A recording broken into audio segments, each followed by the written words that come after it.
So today let's take a look at some super dodgy neon test screwdrivers. Because in the previous video I was complaining about the resistor in them being too small for safety, but then I realized it can actually get much worse.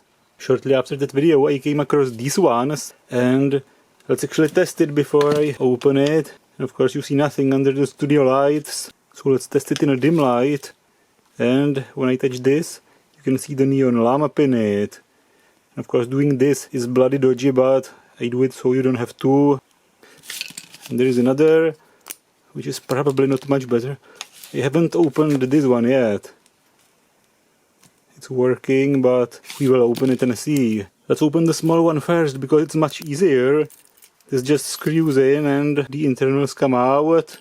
And the neon lamp with its series resistor. And this neon lamp and resistor assembly actually looks like a fuse. Somebody mentioned in the comments, so someone actually could mistakenly replace it with a fuse.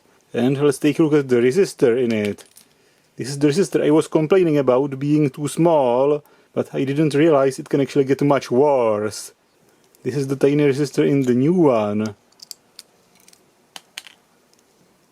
which is even smaller.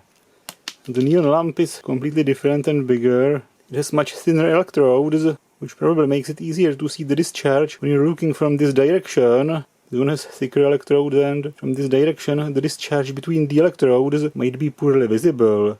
Here the electrodes are not shading the discharge as much, so that's a good improvement, but the resistor is absolutely horrific.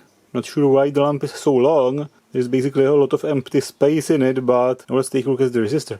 And for some reason all these cheap testers always contain an 820 kilo ohm resistor.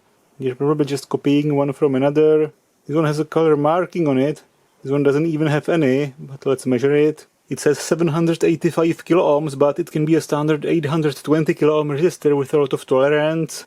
And the one from the previous video, 950, but the color marking says 820. Of course, neon lamps can't limit current, they just drop a constant voltage, so the only thing separating the user from the mains voltage is the resistor, which is super tiny and could potentially arc over, or somehow fail internally, a very low resistance or a short circuit. And the ones from the previous video say 250 volts maximum, whereas this one says 100 to 500 volts. So you're basically separated from 500 bloody volts just by this. And of course some dodgy mains voltage breadboard testing cannot be missing. The neon lamp with its original resistor in series. The resistor limits the current to 177 microamps here, and the lamp drops 106 volts, 107. Let's try to change the resistor to a much higher value, 4.7 megaohms. With just 28 microamps through the lamp. Several times less current, but the voltage drop is still the same, about 106 volts. Let's try 200 kilo ohms for a higher current. 570 microamps, and the voltage drop actually went up now. The lamp is now saturated. 100 kilo ohms, 1 milliamp of a current, about 129 volts. And the neon lamp from the previous video with its original resistor, 180 microamps and just 61 volts. And with a 4.7 megaohm resistor, 36 microamps, 63 volts. Let's try 100 kilo ohm resistor here, and it's going to be 1.6 milliamps and 68 volts.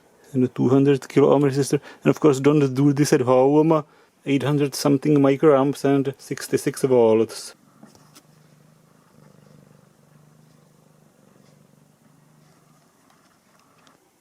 And just 68 kilo ohms. That's going to be a lot of current. 2.4 milliamps. And the voltage went up just a little bit to 72 volts. So this one having bigger electrodes does not easily saturate, and so the voltage doesn't change with current even at a higher current.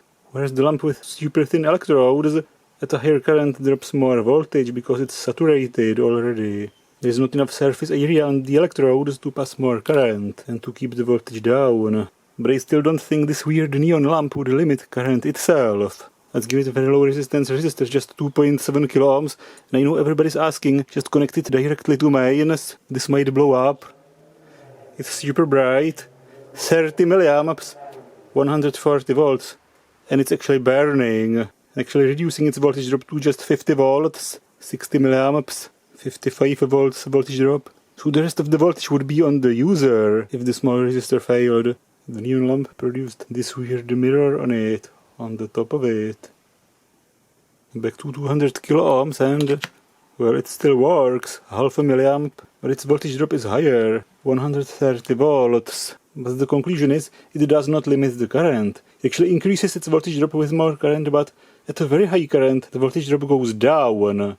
But now, of course, let's open the bigger one, which also says up to 500 bloody volts. What resistor is going to be inside of this one? And the touchpad is actually press-fitted in. It's not easy to open non-destructively. So it's decapitated, the spring comes out, and the internals with the neon lamp and the resistor. And it's actually not that bad, and the neon lamp is the more common type, not the long one. And the resistor again looks 820 kilo ohms based on the marking. Can I pull it out? It's very tight in this tube. It contains virtually the same neon lamp as the one I called dodgy in the previous video. Well, slightly bigger one, and the resistor is also the same value and the size as the one I criticized in the previous video, but then I saw this, which is even worse. I managed to find the resistor from the previous video. Of course, the voltage drop of this lamp, 77 volts.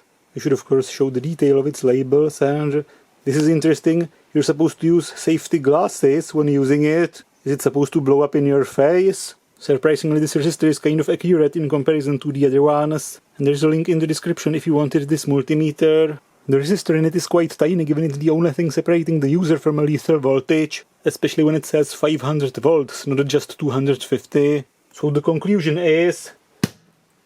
dodgy! And the label of the small one, with a microscopic resistor and 500 volt rating. So the conclusion is... super dodgy! But because it can be easily disassembled and reassembled, it allows for modifications, which might be in the next video. I've already started working on one, and because I have two pieces I can try to modify both. So that's it, and if you like my videos, please consider subscribing, supporting my channel on Patreon, or using the thanks button. Because a completely non-AI channel just couldn't exist without you. And I guess everybody still hopes for this. Of course. That's the final proof that if the tiny resistor fails short circuit, the neon lamp is not going to limit the current going through the user. This thing tripped my 16 amp breaker.